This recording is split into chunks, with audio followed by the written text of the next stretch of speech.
The courtroom falls into deep silence as Mary stands, her hands shaking, but not because she is afraid. This time, it is rage. In front of her, Kody refuses to look at her, and Robyn's color has drained from her face. The judge leans forward, just as Mary mouths four soft words that turn everything around. That child isn't yours. And just like that, the air in the room seems to shift. What follows is a story of betrayal, DNA deception, and a secret buried for over a decade. What Mary is about to reveal today could shatter the Brown family for good. So stay with me, because once those courthouse doors creak open, nothing will ever be the same again. The air within is thick and heavy with tension, like the atmosphere on the eve of the storm that would finally burst. Kody Brown stands at the defense table, rigid and confrontational. His signature hair is pulled straight back, but his countenance indicates otherwise. He appears like a man heading to war. But this time his adversary isn't the justice system, it's his own history. Next to him is Robyn, holding a stack of tissues in anticipation of the proceedings even getting underway. Her makeup is flawless, for now. And in the corner of the room, serene and intent, sits Mary, ice-blue eyes, rigid posture. She doesn't utter a word. She's looking at Robyn, not with rage, necessarily, but something more profound. Something that resembles a lot of heartbreak with a side of betrayal. The judge enters, and the gentle murmurs silence. The case of Mary Brown against Kody and Robyn Brown will now come to order. This has nothing to do with custody. This is not a defamation case. This is about truth that's been kept hidden for close to 12 years, clawing its way into the light. At the center of it all, a DNA test. A child. A lie that could reduce the entire Brown family tree to ashes. The drama's not on TV anymore. It's here, under oath, and nobody's leaving clean. It all began quietly, some 7 months prior. Mary had been out of sight for a while. Following her breakup with Kody, she remained silent. No interviews, no social media activity, nothing. Just quiet. Until one night, her phone call came. It was Christine. "Mary," she said with an uneasy tone. "I have to tell you something, and it's going to hurt." Christine had uncovered something, ancient hospital records, birth forms whose dates didn't jibe with the stories Kody and Robyn had always shared. That small discrepancy opened a door Mary had worked to close. And once it creaked open, she couldn't turn away from what she saw. So she did the unthinkable. She had a private DNA test. Not any test. A paternity test. She had to know was Solomon Kody's son. When the test results were returned, she nearly fainted right there in her kitchen. And here she is now, in court with those documents in hand, and years of anguish etched on her face. She recalls what Kody used to tell her. "You're the glue, Mary. You hold us together." What he refused to say was, unless it benefited him. Because after Robyn came along, Mary was gradually edged out, disregarded, gaslighted into believing she was at fault. But this time she had proof that the betrayal wasn't just emotional, it was biological. Mary's lawyer starts the opening statement calmly, but every word lands like a hammer. This case, he says, isn't about family conflict. It's about deception. It's about a woman discarded while her husband rewrote the truth. It's about a child used as a pawn in someone else's game. And above all, it's about accountability. Kody shifts in his seat. Robyn flinches.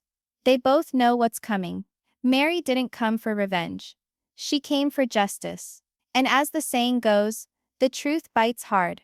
When Kody takes the stand, he's cocky at first. "We've had our problems," he says smoothly.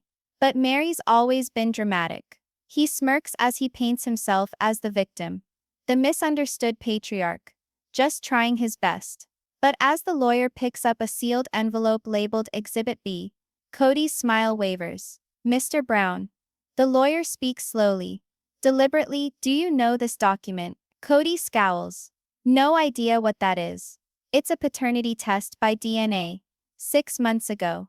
It indicates with 99.9% accuracy that you are not the biological father of Solomon Brown." The words hit like a thunderclap. Robyn gasps. She wasn't supposed to hear it like this. Kody lowers his head. Mary doesn't even blink. The courtroom goes silent, then erupts into whispers, until the judge bangs his gavel. Mary finally speaks up, her voice steady. He always knew, she says. He just didn't care. He used Solomon to bring Robyn into the family, and to push the rest of us out. Christine and Janelle share shocked glances from the audience. They did not anticipate Mary to drop that bombshell so soon. The lawyer goes on.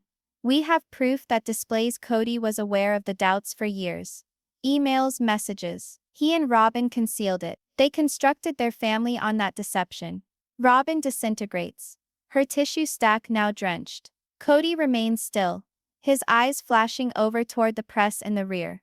Because now, this isn't merely a court case. It's a full-blown public scandal. As soon as a family's secrets are in a courtroom, they're no longer secrets. They're ammunition. Outside at lunch break, the press throngs. Kody comment on the paternity test. Robyn, did you have any idea? Mary, what do you hope to achieve here? But Mary just keeps going. She's not there for a headline. She's there for something so much deeper. Redemption, she tells her lawyer. For me, and for the truth. Flashback years ago, in Robyn's kitchen. Robyn's words, low and anxious. If anything ever comes out, it'll destroy Kody. Just so you know. It takes Mary a moment to see now. Robyn wasn't afraid that Kody would be harmed. She was afraid that she would be revealed. Back in court, the next witness is called to testify. A delivery room nurse. She confirms timelines, actions, and then delivers the biggest bombshell so far. There was another man. She tells the courtroom. He visited Robyn at the hospital. Not Kody. Another one. And they fought loud. We were instructed to keep it down. Gasp ripples across the courtroom. Kody covers his face with his hands. The judge hastily adjourns. In light of the delicacy of this testimony, court will resume tomorrow. All parties are admonished to eschew media interviews. Mary stands up slowly, quiet, composed. She looks in the direction of Christine and Janelle, and for the first time in years, they nod in return. A tacit truce revived. Robyn is led out a side door. Face red, eyes swollen. Kody lingers, watching Mary leave. Deep down he knows.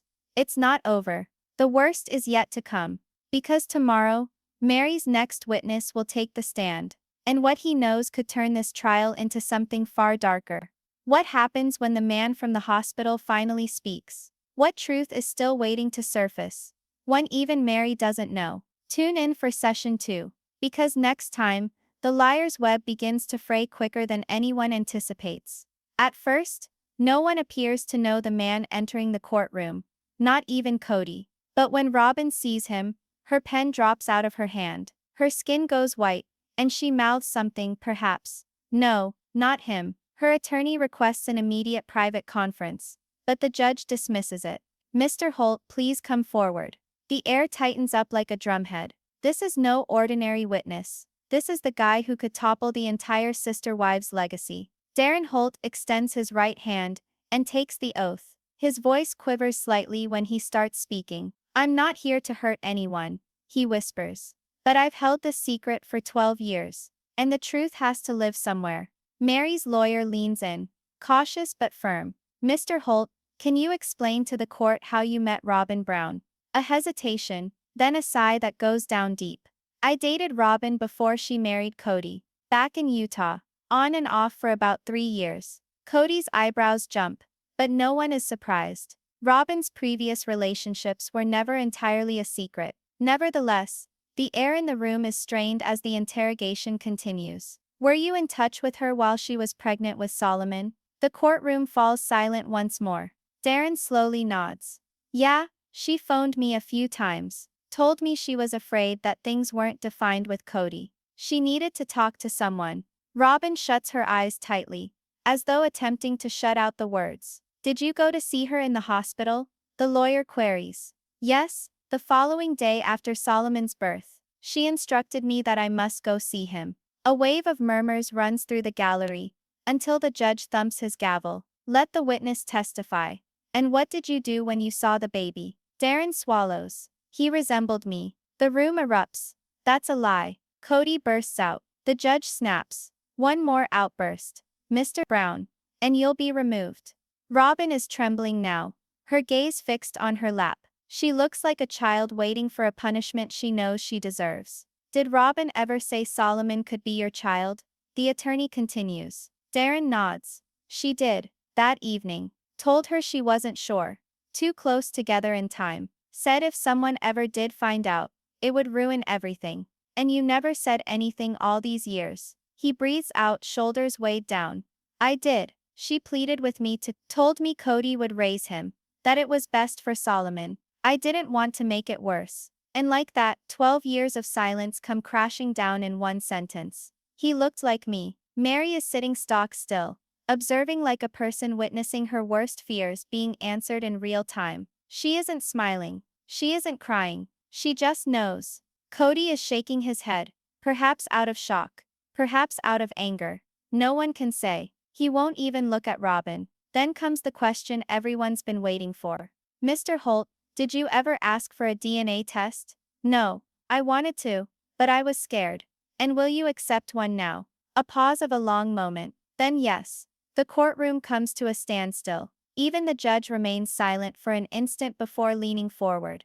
Noted. The court will take your statement pending confirmation through DNA testing. At last Robyn speaks. But her voice is little more than a whisper. It's not fair. They're manipulating everything. The judge's response is stern.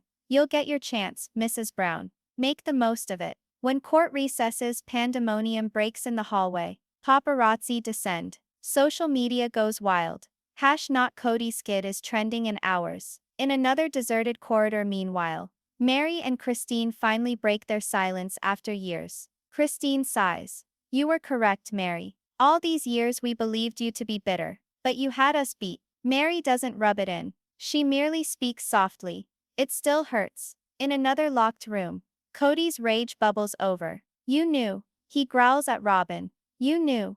And you let me make a fool of myself. Robyn shoots back in tears. You were never home, Kody. You were going back and forth between houses, pretending to care. I needed someone. And Darren was there. Their attorneys immediately distance them before the yelling escalates. The tension is suffocating. The judge has had enough patience. Tomorrow Robyn will be called as a witness. And this time the truth or perjury will be the sole choices remaining. That evening, Mary goes back to her hotel. She closes the door, latches it, and finally takes a deep breath she's been holding since it all started. There on the nightstand rests an old photograph. 5 wives grinning for the camera. Couturier smiles perhaps, but smiles nonetheless. She speaks softly to the photograph. You lied to all of us. Flashback. Years earlier Robyn had sat beside her on the couch, tears glistening. I'd never do that to you, she'd said. Back then, Mary had believed her. Now she can't decide if those tears were guilt or strategy. Day 3. Robyn enters the courtroom like a ghost, her lawyer holding her by the elbow. Her face is blank, but her eyes say everything. This is my last chance. She's been sworn in, and the quiet is back. Mrs. Brown. The lawyer starts. You've listened to the witness accounts. Did you ever suspect Solomon was not Kody's biological son? Robyn pauses, then speaks barely above a whisper. I did. Kody shuts his eyes. Did you inform him? No, she tells him. He was already losing the family. Christine was exiting, Janelle was aloof. If he found out, it would have killed him. So instead, the attorney insists, you made him think Solomon was his child. I did it to save the family. Robyn blurts out. But you lied. Hollow, lengthy silence. Yes. The judge is tired, disappointed looking. Mrs. Brown, you knowingly committed paternity fraud. There will be repercussions. But for now, one additional question. The attorney moves in closer. Was there someone else who helped keep the secret? Robyn's breathing accelerates. Then she nods. Yes, someone else knew all along. Mary leans forward. The crowd stirs. Christine whispers. Who? Even the lawyer is perplexed. Who do you mean, Mrs. Brown? Robyn's eyes scan the room and fall directly upon Janelle. The courtroom erupts. What? Janelle jumps up from her chair. What are you saying? You knew. Robyn bellows. You instructed me to bury it, to keep the family safe. The judge thumps his gavel. That's enough. Court adjourned. Mrs. Brown, you'll give a complete statement tomorrow.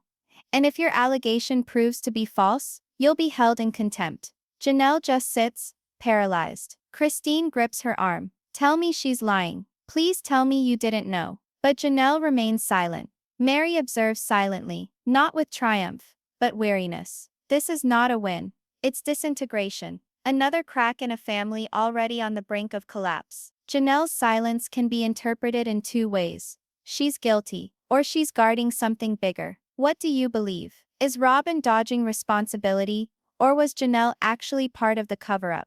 Tune in, because Session 3 will reveal secrets no one is prepared for. Kody's biological son? The words echo. There is stunned silence in the courtroom. Then yes, gasps spread through the gallery. Christine's hand flies to her mouth. Even Kody winces. Robyn, sitting at the defense table, does not flinch. The lawyer's eyes widen in shock. You're admitting it? I am. The room seems to have just been turned on its head. Mary leans forward, her eyes blazing. But it's not anger she sees there. It's something deeper. Betrayal, mixed with incredulity. The lawyer takes a deep breath and continues. When did you learn about it? Janelle takes a deep breath. The sort of labored one that seems to have been bottled up inside her for years. The day Solomon was born. Robyn phoned me in tears. She said there was a possibility the baby wasn't Kody's. She was scared. She said Darren had been around at around the same time, that things might have crossed over. I said she had to know the truth. But she promised she'd never take a test, that Kody would never know, that it would kill him. And you kept quiet about it. Long silence. Yes. Christine is shaking her head, muttering. No, not Janelle, but it's not skepticism concerning Janelle's information. It's the silence that occurred. The attorney leans forward once more. You were Mary's closest friend once. Why did you not inform her? Tears well up in Janelle's eyes. Because I was afraid. Afraid of what? Of losing all we had. She replies quietly, turning to Mary. I'm not ashamed of it, Mary. But hear me out. Things were just coming apart. You were already being pushed aside. Christine was had enough. And Robyn held the whole thing together. Or at least that's what we thought. Kody, if he'd known all those years ago, the family would have exploded years ago. So yes, I assisted in covering it up. And I hate myself for it every single day. Some betrayals are accompanied by anger. Others by regret. The second type can slice deeper still. Mary fixes her with a long, hard stare. Then she gets up slowly. Your Honor, she says, may I ask the witness one question? The judge nods. Mary steps up to the stand, her voice shaking, not with anger, but with sorrow. Did you ever consider how that lie did me harm? Janelle pauses. I did, she finally admits. But I believed that you were strong enough to handle it. Mary's voice breaks. I wasn't. She spins on her heel and moves back to her seat. And somehow, the silence she departs is more deafening than any explosion could ever have been. Later, in private, the lawyers bicker about Janelle's confession. Kody sits pale and clenched. She betrayed us. He grunts. They all betrayed us. Robyn retorts, her tone icy. You betrayed us first, Kody. The moment I gave birth, you ceased being our husband. The words sting like a slap. And for the first time, Kody doesn't protest. Back in court, the judge clears his throat. I'll allow one more character testimony from someone not directly involved. Mary's lawyer nods. We call Christine. The room stiffens as Christine walks to the stand. Even the stenographer sits up straight. Christine is sworn in, then begins quietly. But her words slice through the air. I left the family because of lies. Because of silence. Because of fear. She stares at Kody. Because my husband ceased being a husband. Facing Mary, she goes on, her voice shaking. I didn't know what Robyn and Janelle knew. But I did see what it did to you. I watched you unravel as the rest of us pretended everything was okay. I watched you vanish from our family portrait, literally and emotionally. And I was too afraid to stand by your side. Her glance skips to Janelle. You were to be her sister. Christine wipes at a tear. Now I am. As of today. Mary's eyes fall, tears running down her face. Not for Kody, not even for the deception, but for the friendship that she thought had been lost forever. This trial isn't merely uncovering lies, it's reconstructing truth, scar by scar. Outside, the crowd chants. Signs wave. Justice for Mary. DNA doesn't lie. Truth hurts, but heals. Inside, the judge makes a dramatic announcement. Given the emotional weight of today's testimony, we'll adjourn until Monday. I encourage all parties to speak with counsel and perhaps consider settlement terms. Kody storms out. Robyn remains frozen, pale and shaken. Janelle approaches Mary, whispering, "I'm sorry." Mary doesn't respond, but she doesn't move away either. That evening, in her darkened hotel room, Mary reads an old, unsent email. The heading is "You lost me before I left." She reads it over, then deletes it. Not because it's not true, but because he doesn't deserve the closure. Just as she is about to put down the phone, it buzzes. Unknown number. One message: "You need to know something else. Call me." It's about Solomon's birth certificate. Signed, D.D. Darren. Mary calls right away. He responds, speaking quietly. "Mary, the name on the certificate. It was altered, weeks following Solomon's birth." "What are you talking about?" "Someone requested a legal alteration, in secret. His actual surname wasn't Brown." The call is interrupted. At times, what is concealed on paper is more lethal than what is concealed in DNA. Monday morning. Mary enters the courtroom, clutching a folder. The judge raises his hand for silence. Over the weekend, he says, "I received new evidence. And if what's inside this folder is true, it could turn this entire case upside down." Robyn looks sick. Kody stares at the table, motionless. Mary comes forward and hands over the folder. Within it is a duplicate of Solomon's birth certificate, carrying the name Solomon Holt, not Brown. The name was altered a whole month after birth. Signed by Robyn. The courtroom explodes. Kody pounds his fist down on the table. "You altered his name and didn't even inform me." Robyn breaks down in tears. "I didn't know what else to do. You weren't there." But Kody doesn't scream back. His face sets, expressionless. Because he's realizing down deep, the unthinkable: he might have lived his whole life on a lie. And that lie is burning down everything in its path. Solomon's true identity is out. But what else changed? What else is hidden beneath the lie? And how far does it go? What do you think? Was Robyn covering for Kody, or for herself? Session 4 just beginning. And the next shock? Nobody's prepared for it. Monday, 11:14 a.m. The courtroom is quiet, but tension hangs in the air. Everyone can tell something's going to shatter. Kody's lips are clenched tight, his knuckles pale. Robyn slumps in her seat, eyes red and puffy. That birth certificate, the one that upended everything, lies on the judge's bench. The name Solomon Holt staring like a ghost. No one asked for. "This is no longer about DNA." The judge murmurs. "It's about fraud. About intent." He pushes up his glasses. "It's not illegal to change a name. But if it was changed in order to cheat a legal spouse, that's an entirely different story." Kody explodes with anger. "Cheat? I signed school forms, insurance forms, everything, thinking he was mine. That's not a slip-up. That's fraud." Robyn's voice trembles. "I didn't intend to deceive you, Kody. I was afraid." And there it is. The genesis of it all. Where fear takes us, truth goes missing. The judge calls Robyn back to the witness stand. His questions now bite deeper. "Did you knowingly alter or forge any documents following Solomon's birth?" Robyn's hands shake. "I requested it," she confesses. "But I wasn't alone." Mary's attorney leans in. "Who assisted you?" Robyn's eyes drift to the back of the courtroom. Her lips quiver as she whispers a name that freezes everyone in place. "William Brown, Kody's father." The room goes dead silent. Christine's mouth falls open. Mary sits bolt upright. Kody looks at Robyn like she just burned down his childhood home. "Excuse me?" the judge asks. "You're saying William Brown assisted you?" Robyn shakes her head, shaking. "He knew I was so afraid. I didn't want to have the baby by myself. Kody and I weren't married yet. William told me no one ever had to find out."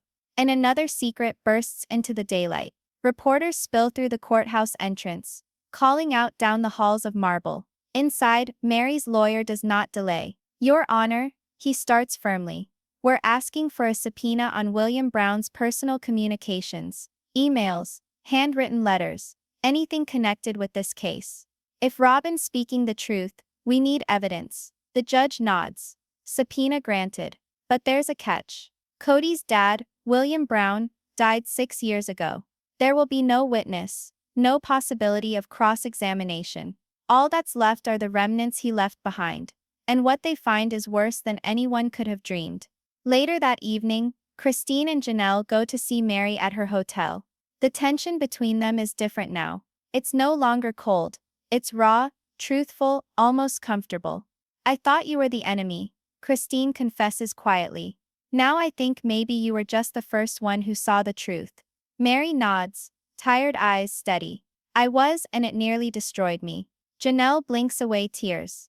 If only I could turn back and do things differently, I would. But the best I can do now is stand with you. And for the first time in 10 long years, the sister wives stand united, not against each other, but against the broken system that tore them apart. Sometimes, the only way to heal a shattered family is to burn down the lies it was built on. Tuesday morning, the subpoenaed documents arrive. Old notebooks, printed emails, and one dusty envelope labeled in pencil. Solomon, legal. Within is a note from Kody's own father, William Brown. Robyn isn't at fault. She's scared. I instructed her to report the child as Kody's. If the truth is revealed, this household will break apart. Kody does not need the truth. He needs a stability. We'll alter the certificate. I'll assist. She will be Mary's face blanches. She always suspected Kody's father was rigid, perhaps even controlling. But this was manipulation after death. When the letter is read aloud in court, Kody remains still. His face is unreadable, but his shoulders slump under it all. Mr. Brown, the judge says, do you have anything to say? Kody's voice breaks. I don't know what to believe anymore. But the judge doesn't traffic in belief. Only facts. And the facts reveal a cover-up. The court decrees that Mary's paternity fraud claim now has legal standing. A trial by civil procedure will go forward, unless there is a settlement. Robyn is overcome, weeping into her arm. Her attorney mutters indignantly. Kody merely looks at Mary, not angrily, but with an expression of sorrowful hollowness. Because somewhere deep inside, he knows something that makes his blood run cold. He'll never actually know whose biological children any of them are. And worse, he'll never be able to trust any of the women in his life again. He did this to himself.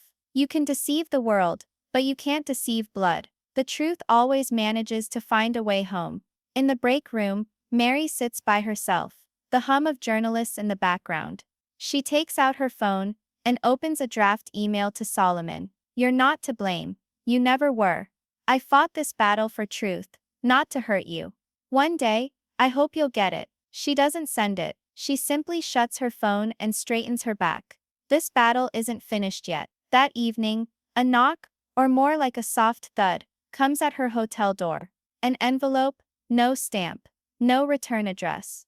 Inside a flash drive, with black ink marker labeling, Kody Private Audio. Trembling hands insert it into her laptop. A hissy recording starts playing. Robyn's voice, if Mary ever finds out, it'll all fall apart. But we can say Solomon was born prematurely. That'll account for timing. Then Kody's voice interrupts. Just make certain no documents contradict it. She'll believe it if it appears clean.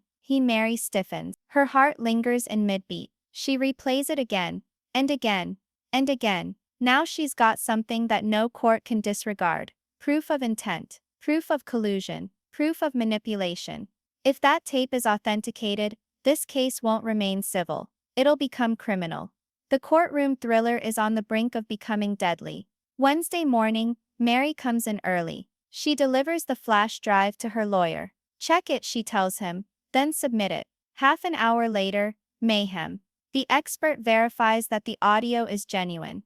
No edit, no tampering. Robyn's face collapses.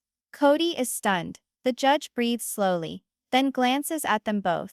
This evidence suggests deliberate deception by both parties. He says firmly, you attempted to manipulate legal documents and mislead this court. Therefore, I'm forwarding this case to the district attorney for further investigation. Gasps ripple through the room. It's no longer about betrayal or hurt feelings. This is criminal fraud. The judge rises. This session is adjourned. Criminal proceedings may follow. As folks drift out, some stunned, some in silence, Mary glances at Kody, and this is the first time she smiles. Not with victory, but tranquility. When Robyn takes her arm, Mary caresses it away with a gentle touch. You had 12 years to be truthful, she whispers. I gave you every opportunity. And then she leaves, this time for good. The courtroom is empty now, the walls ringing with what has been lost. But the question remains, what do these charges of fraud signify? And what will come of it when Solomon, the boy at the center of it all, steps up to testify? Tune in for Session 5, the season finale. Leave your comments below. Will Kody stand by Robyn, or finally walk away for good? Kody's voice rings out in the empty courtroom. The truth, he explains, is worth more than my reputation, more than the show, more than anything. Even a man who's spent his entire life behind lies owes one truthful moment. If he's willing to lose everything to say it. The room is quiet. You could feel the air change. Robyn spins to face him, her voice trembling. You're throwing me under the bus. Kody meets her eyes slowly. No, he says. I'm setting us both free. Mary doesn't gloat. There's no smug smile or sense of triumph, just a deep, aching relief. The kind that doesn't feel like victory, only release. The judge nods. Thank you, Mr. Brown. Then he turns to the attorneys. We'll proceed with closing arguments. Mary's lawyer rises first. His tone is steady, deliberate, almost gentle. This case is not about paper, he starts. It's about 12 years of lies, and the emotional cost they've exacted. It's about a stolen identity of a child. It's about a woman punished for seeking truth. Mary Brown didn't walk in here seeking revenge. She walked in seeking her dignity, and the truth she was denied. And Robyn's attorney rises. His voice contains the urgency of one seeking redemption. My client acted out of fear, he states. Misguided.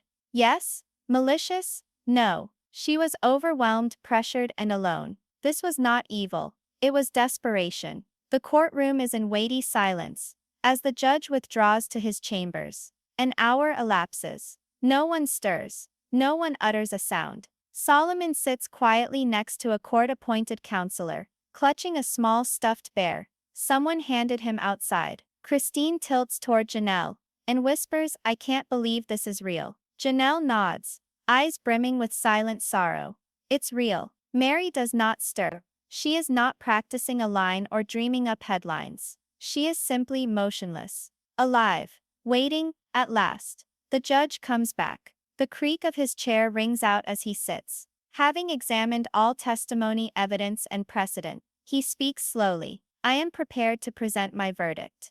He fixes his gaze on Mary. Mrs. Brown, your civil paternity fraud claim is allowed. You are awarded $265,000 in damages for emotional distress and reputational harm. Mary lets out a single deep, silent breath. With respect to forgery of court records and cover-up of paternity, the judge goes on. This is referred to the district attorney's office for criminal investigation. Robyn weeps, brushing at her face with a shaking hand. Then the judge addresses Kody. Mr. Brown, although your behavior was reckless and injurious, it doesn't amount to fraud under the law. Nevertheless, your behavior can be scrutinized further in civil arbitration. Kody merely nods, spent, empty, barely recognizable. At last, the judge addresses Solomon. His tone becomes gentle. Solomon, this court acknowledges your hurt. You will be fully supported, including counseling and, if feasible, future contact with your biological father, if he is legally identified and if he is willing. The gavel comes down. Court is dismissed. Verdicts don't take away pain, but sometimes they leave the door open to healing. Outside, cameras click. Reporters yell questions. But Mary is silent. No interviews. No Facebook or Twitter posts. No tell-all. She just walks down the courthouse steps with Christine and Janelle at her side. The three women who once couldn't stand each other now move together. Quiet, steady, united by the truth. Solomon stops before getting into the car with his counselor. He gives Mary a quick hug. You're not your parents' mistakes, she whispers. He nods, eyes shining. Later that evening, in her hotel room, Mary unfolds a crumpled letter, the one Solomon read in court. He'd requested the clerk to deliver it to her later. Signed at the bottom, in the uneven handwriting of a 12-year-old boy, are these words: I hope one day I can talk to you again, not as the kid you protected, but as someone who understands why. Mary hugs the letter to her heart. She doesn't weep. She merely breathes, peaceful and finally free. A few days hence, Christine, Janelle, and Mary have dinner together. No cameras, no stage smiles, just soft laughter. Their first genuine one in years. Mary lifts her glass. To truth, she says. Even when it hurts. The others lift theirs as well. To truth. And somewhere out of town, Kody is alone in front of the TV. The news flashes pictures of the courtroom, of Mary and the wives walking out together. The family he used to lead, moving ahead without him. He turns off the television. For the first time, he doesn't grab for the phone to call Robyn. He knows this tale is done, because sometimes the end of one story isn't tragedy. It's peace. A blank page. No deception. No fear. No him. And that's the end of the courtroom drama. But one question remains hanging in the air. Was justice really served? Or are there still secrets hidden in the past? Let us know what you think in the comments. If you were Mary, would you forgive? Or leave for good?